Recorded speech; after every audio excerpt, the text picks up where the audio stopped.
हर्षवर्धन त्रिपाठी, विपक्ष की इंटरव्यू न देने की रणनीति, ये आपको इसके पीछे क्या स्ट्रैटेजी नजर आती है, या स्ट्रैटेजी नहीं थी?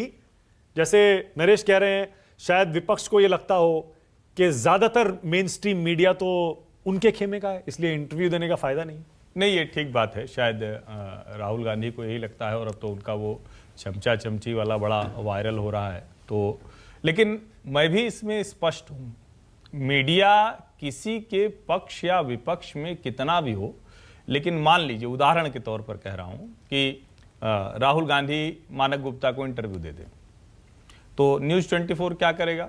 3, 4, 5 प्रोमो बनाएगा। मानक गुप्ता अपने सोशल मीडिया से लिखेंगे राहुल गांधी का इंटरव्यू लेकर आ गए, एक उसका बढ़िया प्राइम टाइम प्रसारण होगा, उसके बाद 3, 4 उसके रीरन होंगे, उसको ज्यादा से ज्यादा बढ़ाया जाएगा। अब इसमें राहुल गांधी की और कांग्रेस की ऊर्जा लगी क्या? शून्य लगी। कितने भी कठिन सवाल होंगे, और जैसे मैं इस वाले पे थोड़ा सा नहीं समझ पाता कि आजकल ये क्यों बात हो रही कि सवाल पहले मांगे गए या नहीं मांगे गए। सवाल मांगे गए या नहीं मांगे गए, ये सवाल नहीं होना चाहिए। भैया आप प्राइम मिनिस्टर से या राहुल गांधी से किसी सवाल पूछेंगे तो भैया सवाल बताओगे ना, तैयारी करके तो आएगा ना। भाई हम डिबेट में आते हैं तो हम पहले पूछते हैं टॉपिक बताओ। अब हमको टॉपिक ही नहीं पता होगा, हम उस विषय पर कोई तैयारी ही नहीं करेंगे, ये क्या हमें चैनल पर बेवकूफ दिखने के लिए थोड़ी ना आना है? तो मुझे लगता है ये जायज है। ये जो लोग कहते हैं वो भी पहले साक्षात्कार देते तो ऐसे ही करते थे, और किसी भी प्रधानमंत्री को जाता है। हां, क्या किसी प्रधानमंत्री ने कहा कि हम इस पर बात नहीं करेंगे? प्रज्वल रेवन्ना का सवाल है, उस पर पीएम ने मना किया, यह खबर है। प्रधानमंत्री ने कहा कि नहीं इलेक्टोरल बॉन्ड पर हमसे बात मत करना, यह खबर है, अगर यह किया है। लेकिन कमाल की बात यह, अब तो 70 से ज्यादा इंटरव्यू, अब तो शायद हो सकता है 75, 100 भी हो जाए, पता नहीं। कोई सवाल हमारे दिमाग में जो आता है वो सब पर बात हो चुकी है, जवाब दे डाला। अब तो ये भी नहीं कह सकते किसका वाला लिया किसके नहीं। राहुल गांधी पता नहीं, मैं नहीं समझ पाता हूं, मेरी कोई समझ उनके बारे में बहुत पक्की नहीं हो पाती। कुछ बनती टूट जाती, कुछ बनती टूट जाती है। जैसे वो राजनीति करते हैं ना, वैसे उनके बारे में मेरी समझ भी टूटती बनती बिगड़ती रहती है। सवाल यह है कि इतने बड़े अवसर का लाभ उठाकर उस आदमी ने देश के हर मीडिया को चलते उठते सोते बैठते साक्षात्कार क्यों नहीं दे दिया? उस आदमी की कहीं कोई चर्चा नहीं है जमीन पर। और एक चीज और मैं कहूं, जो आप लोग कह रहे हैं बार बार ने कि स्ट्रेटजी क्यों बना के नहीं कहा, अपना नंबर क्यों नहीं बताया? डर था भाई। जब किसी टीम में कोई बढ़िया बल्लेबाज नहीं होता है, न 1 डाउन है, न 2 डाउन है, न 3 डाउन है, न मिडिल मैन है, न बाद वाला है, तो वो क्या करता है? भगवान भरोसे चलता है। अच्छा चलो यार, वो चल जाएगा 50-60 वो मार देगा, वो चल जाएगा तो 50-60 वो मार देगा। हो सकता है कि हम कुछ 100, 150, 200 रन बना लें और जीत जाएं, क्रिकेट में जैसे होता है। कोई ना ओपनिंग बैट्समैन है, ना ओपनिंग बैट्समैन होता तो अमेठी छोड़ के रायबरेली भागता। आप बताइए मुझे, इसलिए वो नंबर नहीं दे रहे। हर्षवर्धन जी, उनके अंदर का डर है। वो सोच रहे थे चलो ठीक है यार, वो कहेंगे देखो इतने लोग आ गए, कुछ कुछ मिल जाएगा। लेकिन मेरा ये मानना है, कोई भी नेता हो, कोई विरोधी समर्थक, कोई कुछ भी हो, और मीडिया तो वैसे भी ना, आप देखते हैं ना, मीडिया तो समय की हवा के साथ बदलता है। कल को कोई दूसरा बहुत बड़ा हो जाएगा तो जनता वैसे चल रही तो मीडिया बदलेगा।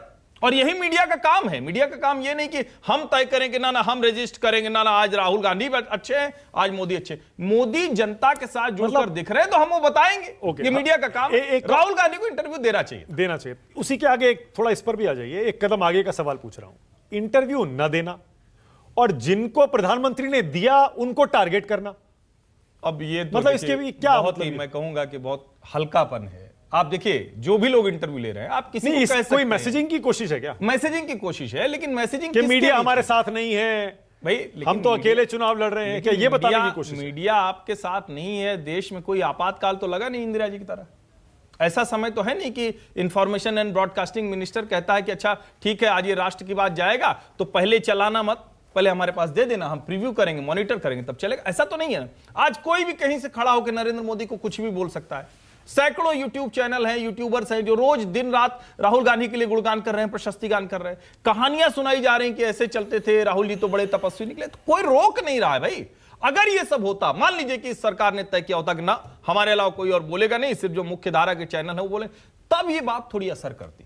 इसको समझिए आप। लोग अपने मोबाइल पे कहीं भी खड़े होकर देख रहे हैं, अब उसमें राहुल गांधी बोल रहे हैं हमें बोलने नहीं दिया जाता, ये मीडिया के चमचे चमकी। तो कहता है यार अभी तो हम थोड़ी देर पहले दूसरा वाला देखे। अच्छा यूट्यूब में क्या है, वो कमिंग नेक्स्ट आ जाता है, तो नेक्स्ट में क्या है, ठीक उल्टा वाला वीडियो चला। वो कर रहा है यार चल तो रहा है बढ़िया, ये क्या राहुल गांधी बोल रहे हैं?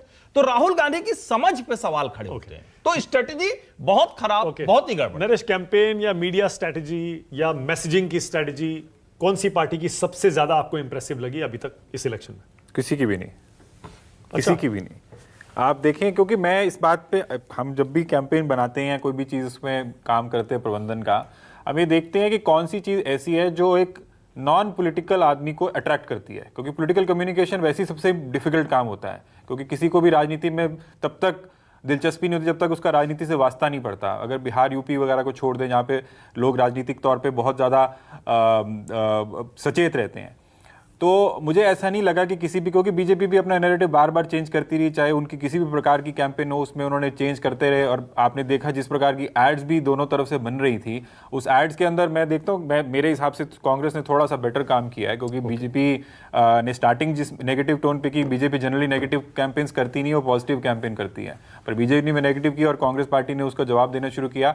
मैसेजिंग में मेरे को नहीं लगता कि कोई मैसेजिंग ऐसी इंपैक्टफुल मैसेजिंग रही जिसमें लोग याद रखेंगे कि इस चुनाव के अंदर ये कैंपेन का नारा था और सबको याद रहा है और इससे हमारे को कुछ प्रभाव हुआ और इस नारे को और इस मैसेजिंग को समझ के हम जो है ग्राउंड पे वोट अपना कन्वर्ट हो गया हमारा। जहाँ तक मैनिफेस्टोस दोनों की पार्टी के आए, उसमें मुझे लगता है कि जनता के मुद्दों के साथ जुड़ी हुई बात कुछ हद तक कांग्रेस पार्टी का बेटर था, बट वो लोगों तक कितना पहुंच पाया ये 4 जून बताएगा।